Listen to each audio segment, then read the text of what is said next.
BJP के अंदर से बड़ी खबर आ रही है। रविवार रात पीएम मोदी और सीएम योगी की दिल्ली में 1 घंटे तक बैठक हुई। लोकसभा चुनाव के नतीजे आने के बाद सीएम योगी और पीएम मोदी की अकेले में यह पहली मुलाकात थी। यूपी उपचुनाव की प्रगति के बहाने हुई इस बैठक में कई मुद्दों पर चर्चा हुई, लेकिन सूत्रों का दावा है कि योगी के कटेंगे तो बटेंगे वाले बयान पर पीएम मोदी ने पूरी तरह मुहर लगा दी है। हरियाणा चुनाव में जिस तरह योगी के इस एक नारे ने पीडीए की जाति वाली राजनीति ध्वस्त कर दी, उससे पीएम मोदी अब महाराष्ट्र में योगी जी भेजकर इसी मुहिम को और तेज करवाना चाहते हैं। लेकिन बड़ा सवाल ये है कि क्या गृह मंत्री अमित शाह को यह सब पसंद आएगा? क्या अब यूपी उपचुनाव के बाद योगी को कमजोर करने की योजना खटाई में पड़ जाएगी? क्या योगी अब मोदी के बाद पीएम पद के लिए नंबर 2 पर आ गए हैं? अगर आप आपस में बटोगे तो निश्चित रूप से फुटकर करके कटोगे। एक हमारे पास जिम वाला आदमी आया, हमने एक लकड़ी दी, उसने तोड़ दी। हमने 2 लकड़ियां दी, उसको थोड़ी मेहनत पड़ी, उसने तोड़ दी। हमने 10 लकड़ियों का गट्ठा दिया, उसकी नानी मर गई, नहीं तोड़ पाया। यही हम हिंदुओं का हाल है। एक रहोगे टूट जाओगे, 1-2 रहोगे तो टूट जाओगे, लेकिन एक साथ सभी हिंदू रहेंगे, उनकी नानी आ जाएगी, वो हिंदुओं को तोड़। लोकसभा चुनाव के बाद जब बीजेपी यूपी में हार गई थी, तब योगी आदित्यनाथ को सीएम पद से हटाने के लिए बहुत बड़ा अभियान चलाया गया। पूरे प्रदेश में जगह जगह बैठकें होने लगी ताकि माहौल बनाया जा सके। डिप्टी सीएम केशव मौर्य को फ्रंट पर लाकर बयान दिलवाया गया कि संगठन सरकार से बड़ा होता है। योगी की सबसे बड़ी ताकत कानून व्यवस्था के मुद्दे पर सवाल खड़े करवाए गए। गठबंधन के सहयोगी दलों के नेता ओपी राजभर, संजय निषाद और अनुप्रिया पटेल पार्टी के छोटे नेताओं से योगी के खिलाफ बयान दिलवाए गए। यह सब इसलिए हो रहा था कि जनता की नजर में योगी कमजोर साबित हो जाएं और फिर समीक्षा खेलकर उनको यूपी के सीएम पद से हटा दिया जाए। लेकिन योगी ने पहला मौका मिलते ही ऐसा दांव चला कि वे हिंदुत्व के सबसे बड़े अलंबरदार बनकर उभरने लगे। सावन में कावड़ यात्रियों के लिए खाने पीने की दुकानों में नेम प्लेट लगवाना हो, सुल्तानपुर डकैती का खुलासा हो, मैनपुरी में पूर्व एसपी नेता का रेप के आरोप में अंदर करवाना हो, अयोध्या में गैंग रेप में ताबड़तोड़ कार्रवाई हो, योगी फ्रंट फुट पर रोहित शर्मा की तरह छक्के पे छक्का लगाकर ताबड़तोड़ बैटिंग करने लगे। एक के बाद एक ऐसे फैसले लिए गए कि जनता की नजर में योगी फिर से बड़े हीरो बनकर उभरने लगे। इसके बाद बीजेपी में उनको घेर रहे तेज गेंदबाज घबरा गए। दिल्ली में बैठे अंपायर भी बेईमानी करने का कोई मौका ढूंढ नहीं पा रहे हैं। बांग्लादेश में सत्ता परिवर्तन के बाद अल्पसंख्यक हिंदुओं पर अत्याचार के दौरान सीएम योगी ने आगरा में बटेंगे तो कटेंगे का नारा दिया था।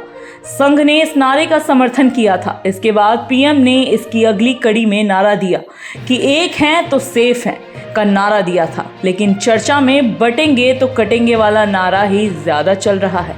सीएम योगी का यह नारा झारखंड और महाराष्ट्र विधानसभा चुनाव प्रचार में चर्चा में है। योगी विरोधी एक्टिव गेंदबाजों को पहले ऐसा लगा था कि पीएम मोदी उनका ही साथ देंगे, लेकिन राजनीति की गणित में 2 और 2 4 नहीं होते।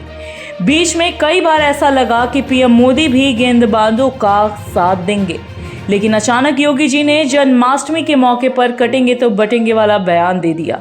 ये तो ऐसा था कि जैसे रोहित शर्मा ने वर्ल्ड कप हाथ में उठा लिया हो। अब तो ना अंपायर कुछ कर सकते थे और ना ही तेज गेंदबाज। सबको क्लैपिंग करनी पड़ रही है। रविवार की रात दिल्ली में योगी और मोदी जी की बैठक में हरी झंडी मिल गई है। बजरंगबली ने भी कहा था ना, जो वही मारे ते में मारे, यानी जिसने मुझे मारा है मैंने उसको मारा है। बजरंगबली बनिए बजरंगबली, जैसे को तैसे का जवाब तो देना ही पड़ेगा। जो राम भक्त होगा वही राष्ट्र भक्त भी बन सकता है और दुश्मन को दुश्मन की भाषा में जवाब भी दे सके। जो देश का दुश्मन है वो हमारा मित्र नहीं हो सकता। देश का दुश्मन हम सबका दुश्मन है।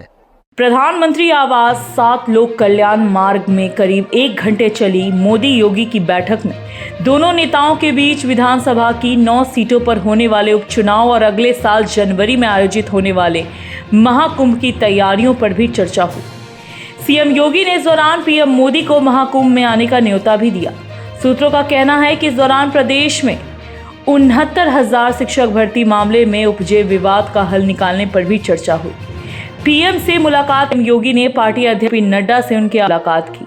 के लिए प्रतिष्ठा का सवाल बने विधानसभा उपचुनाव से पूर्व दोनों नेताओं की मुलाकात को बेहद अहम माना जा रहा है।